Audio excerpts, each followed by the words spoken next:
Today we're going to look at why the Holy Quran decrees that death is when there is no brainstem function, not when your heart, lungs or other organs stop. To start, let's take a look at something that has been the stuff of nightmares and horror films for decades.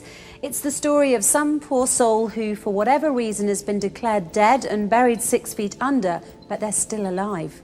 Now, if you think this story can only happen in a horror movie, you'd be dead wrong, pun intended. One look at recent stories right from the news proves it. A woman who gave birth 3 months after she was pronounced dead, another who was still alive when she was put into a body bag in the morgue and subsequently froze to death. Why do these horrific cases exist?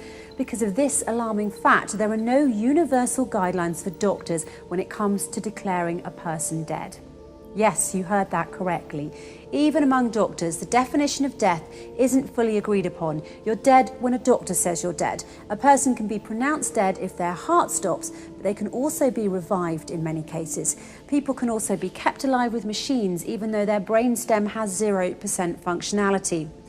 In 2013, a study showed that in cases where CPR is used, it should be administered for at least 38 minutes. Because a person can still be revived for that amount of time with no lasting brain injury in many cases. But here's where the difference is, and it's very important. Once the brainstem permanently stops functioning, there's no way of reversing it. No matter what happens, that person's heart will eventually stop beating, even if a ventilator is used.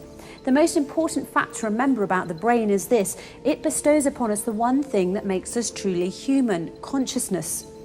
With that fact in mind, the irreversible loss of consciousness can and should be defined as death, and vice versa.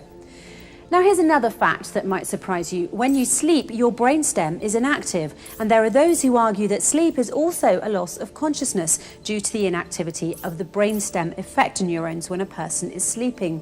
The brainstem also becomes inactive when a person dies, causing a loss of consciousness as well.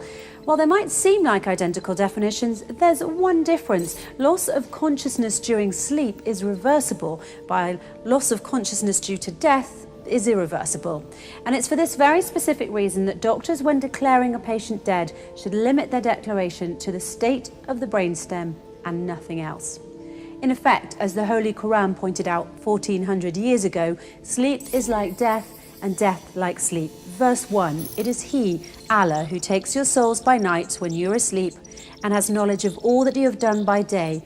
Then He wakes you up again, that a term appointed, your life period, be fulfilled. Then in the end unto Him will be your return. Then He will inform you what you used to do. Verse 2, Allah, God, takes the souls at the time of their death and that which has not died in its sleep. He withholds that against which He has decreed death, but loses the other till a stated term. Surely in that are signs for a people who think deeply. Think about that for a moment. 1400 years ago, the Holy Quran already had a specific, unquestionable definition for death, namely when the brainstem no longer functions. It has nothing to do with heart function, whether the person can breathe, or any other bodily functions or organs. What this means is that around the world, millions of people have been declared dead when in fact they were not. That is why, in the interests of human rights, Muslims believe that doctors should only consider a patient dead if their brainstem has completely stopped working. Until that point, any and all measures should be taken to keep them alive and not pronounce them dead simply because their heart, breathing or other functions have stopped. The first and foremost Quranic verses say that all humans have the basic right to live and that human life should be respected. Yes, when we sleep, the brainstem effector neurons stop functioning for a short time, but then we wake up. One thing to keep in mind that is very important to this issue is that it was discovered by Macaulay and Stinson in Scholapedia in 2008 that when we sleep, the effector neurons in our brainstem become hyperpolarized and have nearly no action potentials.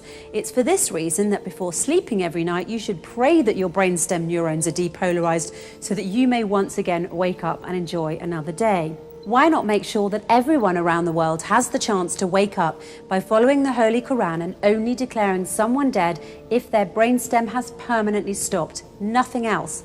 By the way, until the 1950s, death was considered to be the point when any one of the vital functions, heartbeat or respiration, ceased. This is what, according to Dr. James Burnett, a neurologist at Dartmouth College's Giesel School of Medicine in New Hampshire, stated in his speech in Live Science on June the 19th, 2014.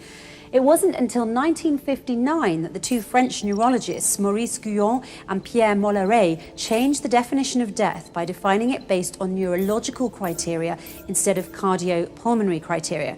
They really saved us from being buried alive by stating a specific, unquestionable definition for death. The irreversible loss of consciousness can and should be defined as death. But this took place in only 1959. The Holy Quran, however, stated its specific, unquestionable definition for death. The irreversible loss of consciousness can and should be defined as death 1400 years ago. In order to truly respect human life, we need to agree on a universal definition of death. And just as the Quran has shown us, that definition should be based on the brainstem of the person in question permanently stopping. Nothing more, nothing less.